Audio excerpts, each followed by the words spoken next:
In this video, I'm going to give the last example for transforming non-parent quadratic functions.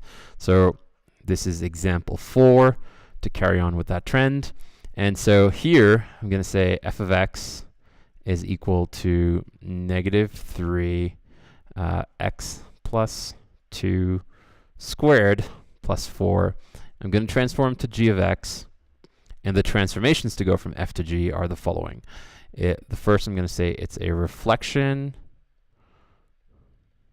across the x-axis. All right, then there's going to be a reflection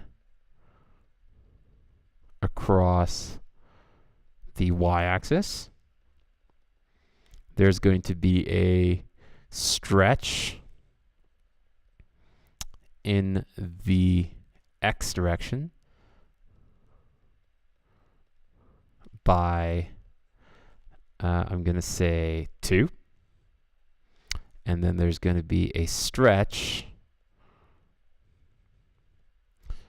in the y direction by, let's say 2 as well. Actually, no, I'm going to say 3.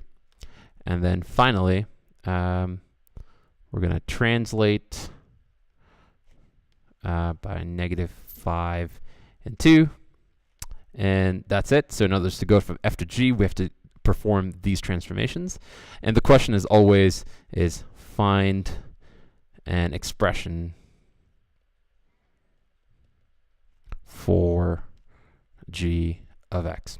So before I start, the thing I want to highlight is how to write some of these in functional notation. This won't be important to us now, but they will later on. So reflection across the x-axis, that affects the y's. So it's negative f of x. Reflection across the y-axis, that affects the x's. So f of negative x. Stretch in the x direction by 2. So that's f of 1/2 x. And stretch in the y direction by 3. So that's 3 f of x. We're not going to worry about the translation. Just these need to be taken care of because they're going to be very important in determining g of x. So what do we do? So step 1 is we have to write f of x sort of the proper way. So f of x, well, it's already in the proper way, but I'm just going to write it a slightly different way, which will become very important in our last step. So this was what was written down. So f of x, x plus 2 squared plus 4. Let me just double check if that's what I wrote up there. That's exactly what I wrote up there. And so I'm going to rewrite this as negative 3, and so I'm going to close that there. So there's going to be x plus 2, and it's 1, and then plus 4. Right? So it just doesn't make any difference here because 1 times anything is itself, but this will become very important in a second. So let's just do that. So first, let's sketch this. And if we're going to sketch this, let me, where is it? Okay, here we go. Yep. Okay. So I'm going to draw this like that. Okay. So step number 1, as we can see right away, is that what is it? Right. So the vertex is negative 2, positive 4. So it's negative 2, and let's just say that's 4. Let me just put it a little bit down because we know some stretches are coming up. So let's just say that's 4, and there we go. And it's facing down. So it's facing down. And that's basically our original f of x. So let's consider the transformation step by step and see what happens. So the first thing that happens is a reflection across the x-axis. So if there's a reflection across this x-axis, if this is the x-axis, what's going to happen is that all the y's will flip. So this 4 will become negative 4. The x's stay put. Right? And if there's a reflection like this, it's just going to look like that, right? Because it's a reflection across this axis. And what I'm going to do is I'm going to erase the old one. Erase the old one, and let's see what that looks like. Boom, and boom right there. All right. So we've taken care of our reflection across the x-axis. Now let's do a reflection across the y. So if we're doing a reflection across the y, what's going to happen next is, oops, I should have erased the old one here, which is that positive 4. Anyways, so if we're doing a reflection across the y-axis now, it's going to reflect across this line. So this negative, all the x, that means it flips all the x's. So this negative 2 becomes positive 2. So it becomes positive 2 over here. But the y's stay put. So in other words, it's going to look something like this, because I've just reflected across this line, and I'm going to erase the old one, which is, okay, negative 2. Oh, I don't need to keep that because that's gone already, so I don't need to worry about that. So this new point is 2 and negative 4.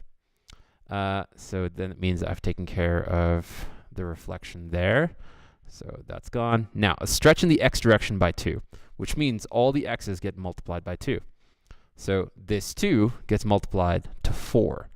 So let me do that in blue. So this 2 becomes 4 over there, but the y stays put. So in other words, it just looks like sort of an expanded version of things. So it's going to look like, basically all the x's will look a lot wider. Right? There we go. And then I'm going to erase the old one, which is that yellow one over there.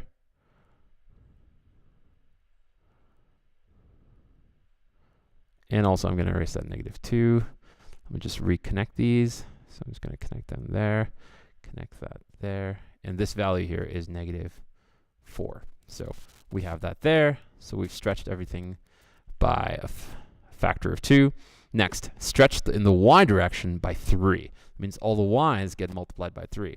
So if this is negative 4, this is the y value, it's going to be stretched or multiplied by a factor of 3. So I'm just going to extend this line just a little bit. Just you'll see why in a second. So this negative 4 gets multiplied to negative 12, because when I multiply by 3, 4 times 3 is negative 12. So, oops, I should have done that in yellow. So let me erase that. Let's do that in yellow. So it's negative 12. And so basically that point goes up here. And so everything sort of gets stretched by a factor of 3.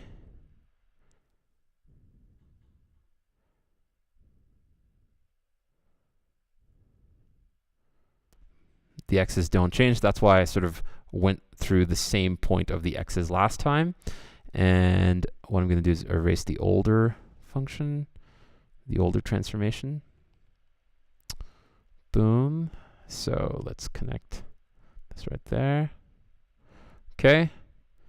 I've done the... Good. I've taken care of this. I've taken care of the stretch in the y direction by a factor of 3.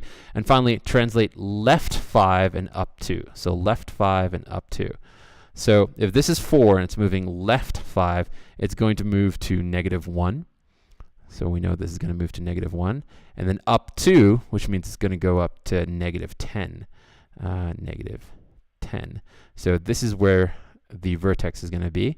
And basically, I'm just going to draw it like that. It's obviously not to scale, but all I want is just an idea of where it's going to end up. And I'm going to erase the old one. And also I'm going to erase that 4. And let's connect that over there. Oh, and I'm also going to erase that negative 12 because I don't need that anymore. So there we go. So we know that our new vertex for g of x is negative 1, negative 10. Let's figure out what a proper expression for g of x. So let's start off. So like I did before, I'm just going to write f of x as before. But I'm going to write it in that new form that I wrote as before. So negative 3, 1, x plus 2 squared plus 4. And let me write g of x. So here's g of x.